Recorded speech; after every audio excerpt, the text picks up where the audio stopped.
Hello and welcome to BFS Wargaming. Back for another Tactica video. This time we're talking about transports and how to use them to their full potential. So in this video we're going to talk about the best ways to use them, and hopefully it might trigger something, or you might think about your list and think of a new way to use that transport, or you might think, actually I'll put a transport in, they're really handy. So we'll jump into the video. Using transports to their full potential. So here's some of the ways and things that you can do with transports. So transports are there primarily to protect your infantry. One of the ways you can do this in 10th edition is a lot of the transports have now got the fire and deck rules. So like this Impulsor, you could fill that up with Hellblasters and they could be in there shooting out, and they won't then get shot back at, the vehicle will. So that vehicle's got a higher toughness, more wounds to get through. So this is a really nice way to protect them. A lot of ways transports can be used as well is with having close combat troops in there, such as in the Impulsor you might have a unit of Blade Guard. Now these are really handy because, for instance, say that this Impulsor is here, he's got an objective over here and he's got an objective in the middle. Now these two objectives can be threatened by these Blade Guard. Now let's say if you had a unit sitting on one of these objectives, so they have moved on a unit onto an objective over here to take the objective, and they are going to score their primary.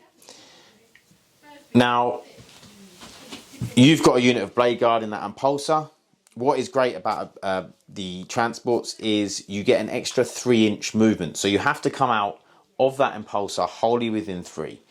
So let's just use 3 models for now. So they're going to come out wholly within 3 of this, right on the edge of that 3 inches. Then they'll get a 6-inch move. So that's now 9 inches from where that Impulsor was. And they'll get right through there, and then they will get a charge. Now imagine this if you had a unit which, say for instance, they were in the Stormlance. They could then get advance and charge, or in the Gladius in the Assault Doctrine, they could get advance and charge. Suddenly you're moving 9 inches, and then on average an extra 3, 12 inches, plus a charge of up to 12 inches. That's a very big threat range. You could even be getting out here 3, 6, you know, you're looking at plus an advance. You're then threatening the objective that's even further away in the distance. So this is a really good way of using the transports to be able to really threaten the board and threaten the primary objectives so that you can stop your opponent scoring. And then what you might do is you might get this unit of Blade Guard out in this turn, and then in the same turn you might get another unit of Blade Guard here put in there ready to feed the objective the next turn. So in this scenario with the transport, the Blade Guard have got out, they've moved up, and they're ready to charge these Tesla Immortals. Let's pretend there's 10 there just to make them a little bit more effective. You then have the transport, and we've moved this up afterwards, and the only thing that can overwatch these Blade Guard are these Immortals. So what we're going to do is we're going to charge in the transport first, because we know that in Overwatch the Tesla Immortals aren't really going to do anything to that transport, but they might end up killing one of our Blade Guard.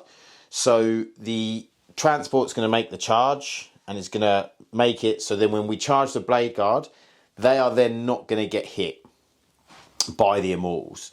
So that's a nice little trick there. Obviously, if there's something else that can see them Blade Guard, they can still get overwatched, because it's not only the unit that's you're charging that can overwatch you, it's any unit within 24 and it has line of sight. So that's another way. Also, once you've done that, what you could then do is use the tank shock stratagem, and you would here get the dice, 6 dice plus 2 for being a higher strength than their toughness, and on 5s then do mortal wounds. So you could end up killing 2 to 3 of those Immortals before the Blade Guard even have to get in, which is nice. Then, although be careful of that, if you do it and then they might end up making the Blade Guards charge that bit bigger, because it happens when the Impulsor charges.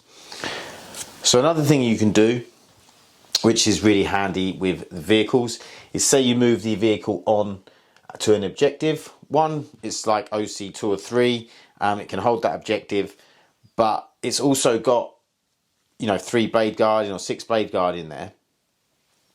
and it's protecting those. So what happens is, if you make it so that not too much stuff can get line of sight onto that impulsor.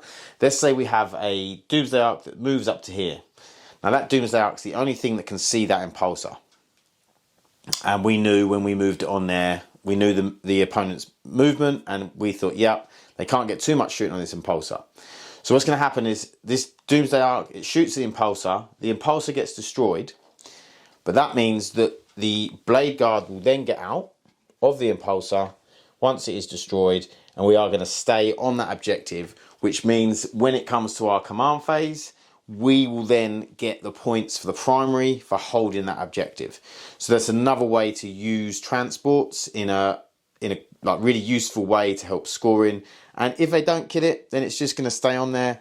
It's going to score the points, and then we can throw out them blade guard the next turn and get even more movement and kill some more stuff.